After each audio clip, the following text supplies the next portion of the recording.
Well, if what you want to do is retard the clock for an hour, the most foolproof way to do it is just to stop the pendulum and wait an hour, Right. and then start it up again.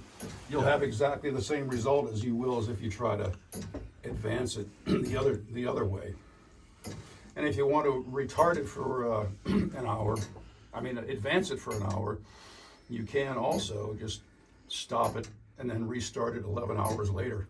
It'll be exactly the same thing. Yeah. That way, all you have to do is just gently stop this, but then you'll have to make sure you get back up here at the perfect time to start it again. Yeah. You could stop it down below too, correct? Yeah, you could. Yeah, But it's pretty easy to stop. You just gently just push, back until it stops.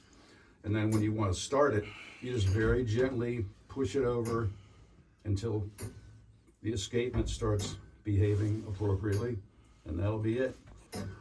If you want to do it the other way, you really got to pay attention, as you've discovered. Yes. So that's called freewheeling, and as you know, you basically have to disengage the anchor from the escapement gear. You've got to be holding on to either this or this. You've really got to be holding on. You can't ever let go of it, even for a second, or it'll all of a sudden whirl up to 1,000 miles an hour. And Right, then which it's going it to be did. hard to stop it Yeah. without the chance for really getting hurt. And like if you had your hand on there and you're holding onto that, it would jam you right into that gear. Right. So, but basically, that's how you do it.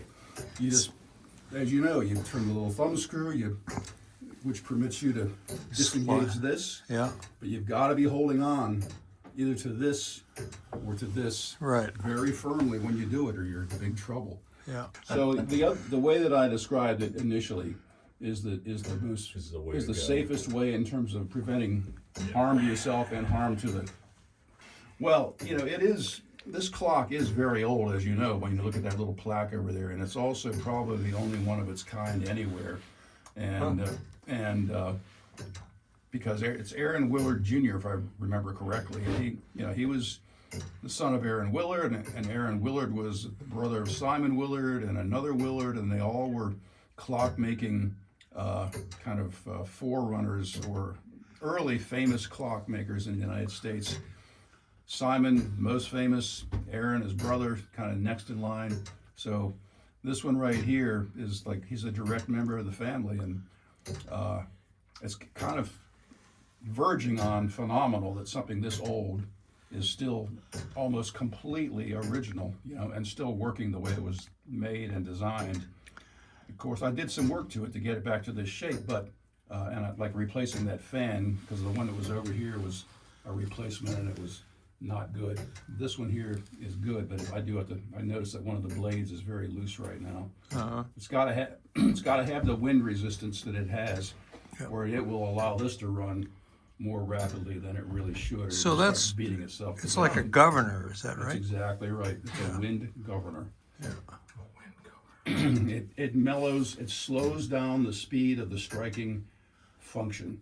Yeah. And it slows it down, and it also absorbs some of the forward force that the thing has developed while it's striking. Yeah. And some of that force is transmitted out to this fan, and when it stops at the end of a striking sequence, which it does very abruptly, like boom, it stops, because this runs into, I forget, I can't see it right now, but there's a very abrupt stopping function. Some of that forward motion just keeps on going here, Yeah. So it's less of an abrupt and damaging impact at the end of the striking sequence on account of the fan being there. And that's a fan manufactured. You fabricated I that. made it because I looked at this one and I realized it was kind of like a piece of junk, Oh yeah. And so I made this to make it look more or less like what I thought. I read the only account I could find about this clock by somebody who knew what they were talking about, and he mentioned a few things about it. So I based my theoretical design on that, and hoping that it would be. How did you fabricate the spokes? a lot of work. I had a plate of whatever it is, not quite 1/4 inch steel. I cut it out and then I refined it by file, by hand, for like many hours to get Oh, it so boy. it looked really nice and symmetrical and round, and laid it out according to the the dimensions that would permit. And then I had to make the little ratchet on the back and the click on it too, et cetera, et cetera, et cetera. Yeah, this design is really amazing. This particular type of framework, that's old. That's older, very old kind of design aesthetics, and it's got its pluses and its minuses. But everything's arrayed right here. You can see everything. Can about see it. everything. I Yeah. love that, yeah. Yeah. And also it had the plus that when we decided to take it completely apart, we were able to get it down through that trap door to the striking time here. Yeah. See, 1824, that's getting back there. That is very old. E. Howard, like the biggest tower clock manufacturer in the U.S. In 1824, he was actually apprenticed to one of the Willards, probably back at that particular time. So E. Howard apprenticed to either, maybe this one, I forget now, Willard Jr. Aaron Jr. or Aaron Willard, one or the other. And then he went on and started his own firm.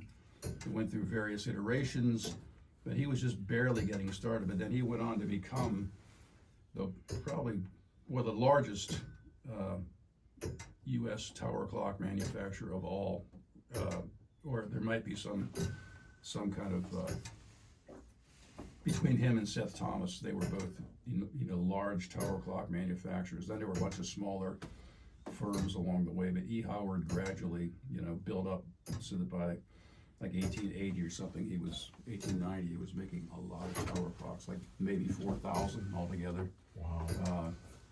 So it's fortunate that something like this It's preserved. was not replaced somewhere along the line.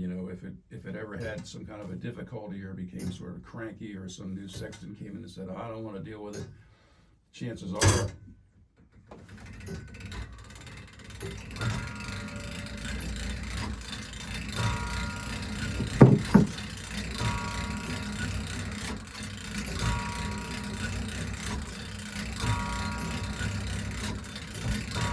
see how it's counting right there. It's going to drop into that hole and it's going to stop. Bingo.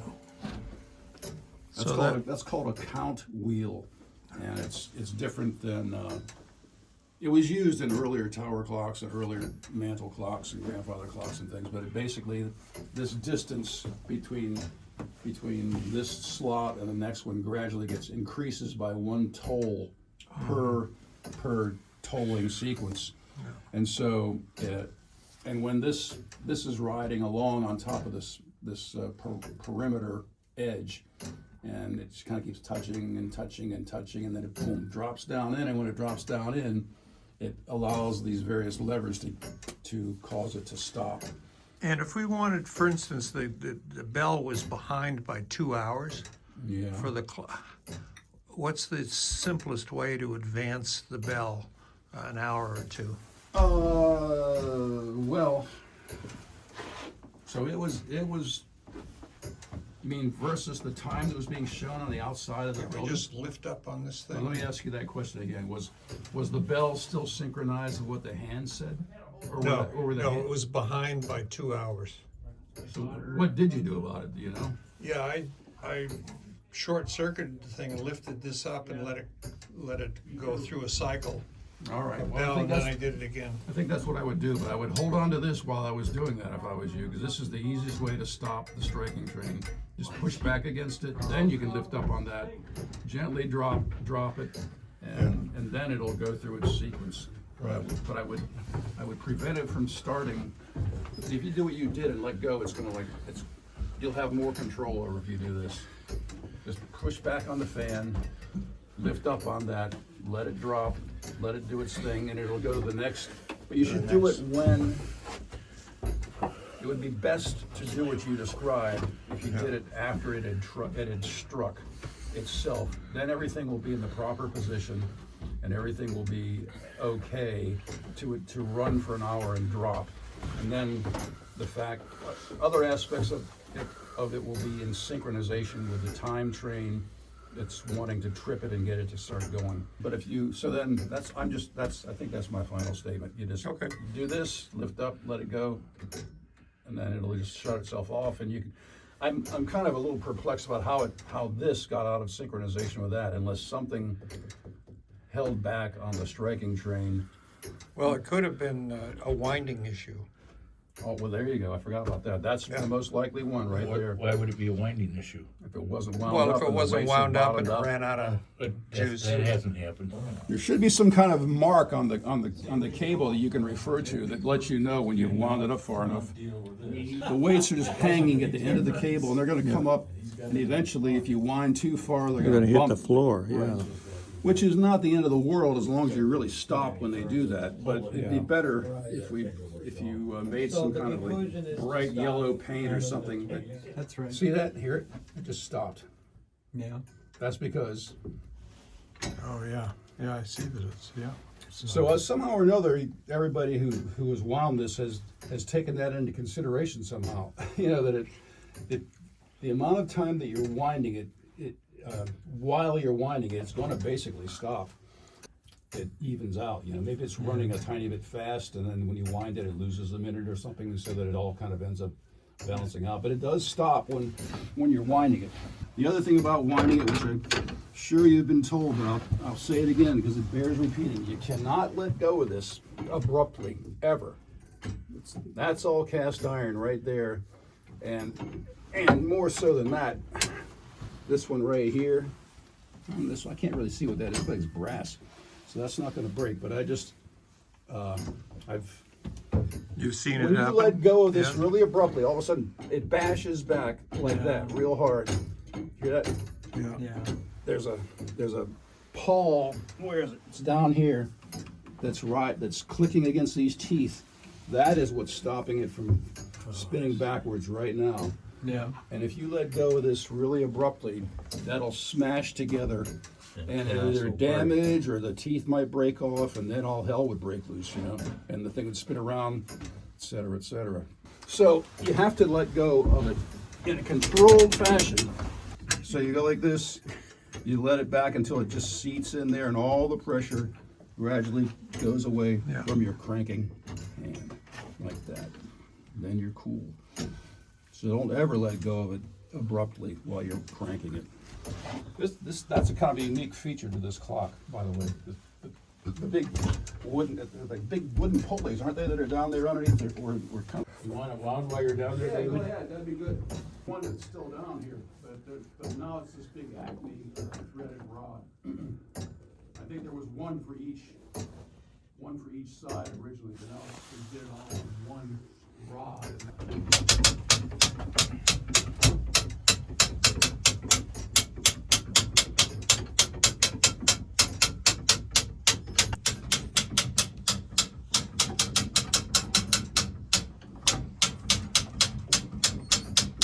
All right, stop. All right. The weight is up to the floor. Okay. There is no mark to warn mark? you that I can see. Sharpie. So that would be something that would be worth doing, putting some kind of paint on the cable. So when it gets up and it touches the drum up there, the barrel, I mean, then you would know this is when I should stop. But paint would be better. Paint. Paint might You don't have any fingernail polish in your kit? You got a piece of fingernail.